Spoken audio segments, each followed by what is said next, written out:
आम्हाला या ठिकाणी निमंत्रित केलं आणि एका अतिशय सुंदर कार्यक्रमात सहभागी करून घेतलं। वास्तविक अनेक इतके उपक्रम या ठिकाणी स्टेजवर झालेत की पहिलं कशापासून सुरुवात करू हा मोठा प्रश्नचिन्ह माझ्यासमोर आहे। पण सुरुवात करते सुरुवातीपासूनच, कारण देसले सरांनी ज्या पद्धतीने संस्था वाढवली आहे, देसले सरांनी अर्थात सुरेखाताई, ते अगदी स्वागतापासूनच दिसत होतं। ज्या पद्धतीने स्वागत केलं, ज्या पद्धतीने त्या ठिकाणी संपूर्ण डिस्प्ले केला होता प्रोजेक्ट्सच्या, तुमच्या मुलांनी त्या ठिकाणी डिस्प्ले केलेला आहे, त्याच्यातनं शिक्षण पर्यावरणाचं दिलेलं आहे। आणि नंतर इथं बसल्यानंतर सुद्धा देसले सरांची चुळबुळ मला दिसत होती की हे बघा हे आले, हे बघा ह्यांना कुठं बसवायचं। त्यामुळे ज्या चुळबुळ दिसली त्याच्यावरच मला लक्षात येत आहे की ही संस्था उभी करण्यामध्ये अत्यंत तुम्ही कष्ट घेतलेले आहेत आणि मनापासून तुमचा जीव त्याच्यात ओतलेला आहे, हे निश्चितपणे या ठिकाणी दिसतंय। आणि अर्थात परफॉर्मन्सवरनच दिसतं की तो परफॉर्मन्स एवढी लहान मुलं आपली होती की ते एकटे हे करू शकत नाहीत, त्यांना शिक्षक चांगले लाभले पाहिजेत। आणि ह्या ठिकाणी जवळजवळ मला वाटतं 100% महिला शिक्षिका आहेत आणि त्यांनी जर कष्ट घेतले नसते तर ह्या पद्धतीचा परफॉर्मन्स मुलांमध्ये आला नसता। मुलं मेकॅनिकली करत नव्हती डान्स किंवा हावभाव, ते अतिशय मनापासून करत होती, म्हणजे त्यांना तो विषय कळलेला होता। अनेक प्रोग्राम्सला मी जाते, मुलांना इतक्या वयाची मुलं असली तर त्यांना मेकॅनिकल बिचारे करतात, त्यांना काय त्या वयात काय कळणार हो। पण ज्या पद्धतीने ही मुलं करत होती ना सर, हे निश्चितपणे तुमच्या शिक्षकांनी त्यांना रुजवलंय की तुम्ही काय करताय आणि प्रत्येक शब्दाचा अर्थ त्यांना तो समजत होता। त्यामुळे मला वाटतं जोरदार टाळ्या देसले सर, मॅडम, अश्विनीताई आणि सगळ्या शिक्षकांसाठी आपण केले पाहिजेत। त्यांचे हे कष्ट मुलांच्या या परफॉर्मन्समध्ये बघायला मिळाले। देसले सरांनी मला बसल्या बसल्या विचारलं पत्रिका कशी झाली आहे, म्हटलं अतिशय सुंदर झाली आहे। तर मला माहित नव्हतं त्यांनी स्वतः डिझाईन केलेली आहे। सो म्हणजे कुठपर्यंत लक्ष देसले सर घालतात। निश्चितपणे ज्यांची मुलं इरा स्कूलमध्ये आहेत, मला खात्री आहे की अशी जर टीम असेल, अश्विनीताई, सुरेखाताई, देसले सर, मला खात्री आहे की अतिशय चांगले संस्कार, चांगलं शिक्षण तुमच्या मुलांवर होणार आहे आणि चांगले एक जबाबदार नागरिक ते ह्या समाजात होण्यासाठी निश्चितपणे अग्रगण्य ते राहणार आहेत। त्यामुळे देसले सरांना, मॅडम, तुम्हाला, अश्विनीताई, तुमच्या संपूर्ण टीमला मनापासून मी शुभेच्छा देते की ही संस्था अधिक वाढावी, नर्सरीपर्यंत सीमित न राहता दरवर्षी टप्प्याटप्प्याने वाढत ते 10वी पर्यंत आणि मग ज्युनियर कॉलेज आणि सिनियर कॉलेजपर्यंत ती पोचावी, या पद्धतीच्या मनापासून मी शुभेच्छा देते। आज अनेक जणांचे या ठिकाणी सत्कार झाले, अतिशय छान पद्धतीने ज्यांनी वेगवेगळ्या फील्ड्समध्ये काम केलंय, मग पाटणकरताई असतील, फळणीकरताई असतील, देशमुखताई असतील, आमच्या अनिताताई असतील, सुनीताताई चौधरी असतील, यांनी आपापल्या क्षेत्रात अतिशय चांगलं काम केलंय आणि करत राहणार आहेत। त्यामुळे हे केलेल्या कामाचं कौतुक आणि मला असं वाटतं प्रोत्साहन की ह्या पुढे अधिक गतीने सुद्धा हे काम त्यांचं चालू राहील। ह्या सगळ्या जे सत्कार मूर्ती होते त्याच्यात अनिताताईंचा माझा जवळून परिचय आणि पिंगळे सरांनी सांगितल्याप्रमाणे सातत्याने काम त्यांचं चालू असतं। वर आल्यानंतर सुद्धा मला सांगितलं तुमच्या खासदार फंडातून निधी पाहिजे बरं का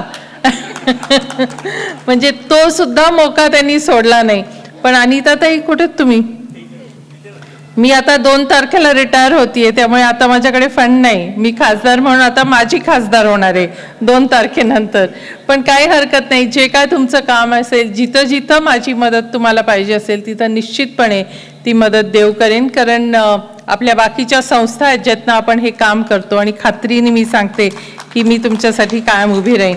आपण आदर्श मातापिता पुरस्कार सुद्धा केले, खूप कौतुक वाटलं। सोनावणे जी असतील आणि ताई जनाबाई असतील, जंजिरे साहेब असतील, लक्ष्मीबाई असतील, त्याचप्रमाणे अण्णासाहेब हिरे असतील, श्रीमती नंदा शेळके असतील, ह्या सगळ्यांनी आपल्या मुलांना ज्या पद्धतीने वाढवलंय, म्हणजे शेतात स्वतः राबून आज मुलांना शिक्षण देणं आणि त्यांना सुद्धा समाजात एक वेगळी ओळख मिळवून देणं, हे काम सोपं नसतं। म्हणजे कदाचित आमच्यासारख्यांना जे आम्ही शहरात ऑलरेडी राहतोय, जे ऑलरेडी शहरी शिक्षण घेतलेलं आहे, अशांना मुलांना घडवणं सोपं असतं, पण शेतात काम करून एक नवीन पिढी घडवायची आणि ती सुद्धा वेगळी पिढी घडवायची, हे खरोखरीच खूप कौतुकास्पद आहे. पण तुमचे मनापासून अभिनंदन करते, तुम्हाला अभिवादन करते आणि तुमच्याकडनं आशीर्वाद देखील घेते की तुमच्यासारख्या अधिक मातापितांकडनं आणखीन ह्या देशासाठी चांगले नागरिक घडो.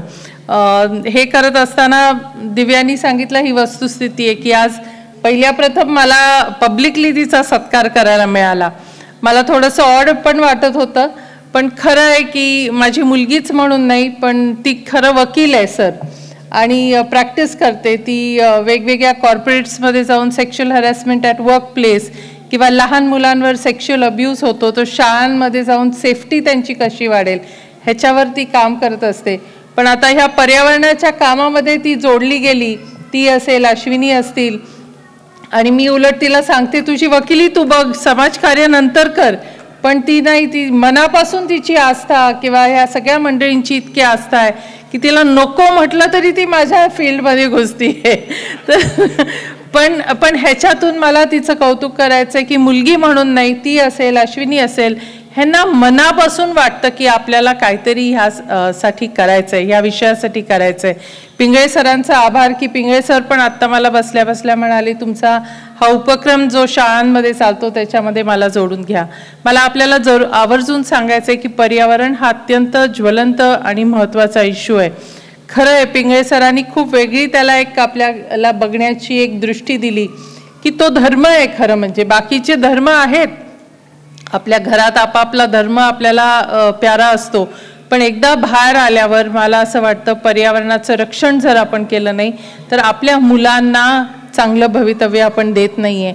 एक पालक म्हणून आपली सगळ्यांची जबाबदारी आहे की त्यांना, ठीक आहे आपण काय करतो शेवटी पालक म्हणून, स्पेशली आई, नवऱ्याने पैसे दिले घर खर्चाला की आई थोडे ते लपवून ठेवते का, तर तिच्या साडीसाठी नाही किंवा तिच्या हाऊसमोजसाठी नाही, कशासाठी करते की माझ्या मुलाच्या शिक्षणात कुठे अडथळा होऊ नये. उद्या तो मोठा झाला, त्याला बिझनेस करायचा असेल तर त्याला थोडासा हातभार लागावा, ह्या दृष्टीने ती करत असते. पण जर आपण तिला मुलाला आपल्या चांगलं आरोग्यच देऊ शकलो नाही तर ही शोकांतिका असेल. आणि आरोग्य तुमच्या हातात नाहीये. तुम्ही, मी, आपण ज्यावेळेला इंडस्ट्रियलायझेशन सुरू झालं त्यावेळेला एवढ्या प्रचंड प्रमाणात प्रदूषण करायला सुरुवात झाली, त्यावेळेला आपल्याला माहिती नव्हतं याचे परिणाम काय होणार आहेत. आज आपल्याला कळतं.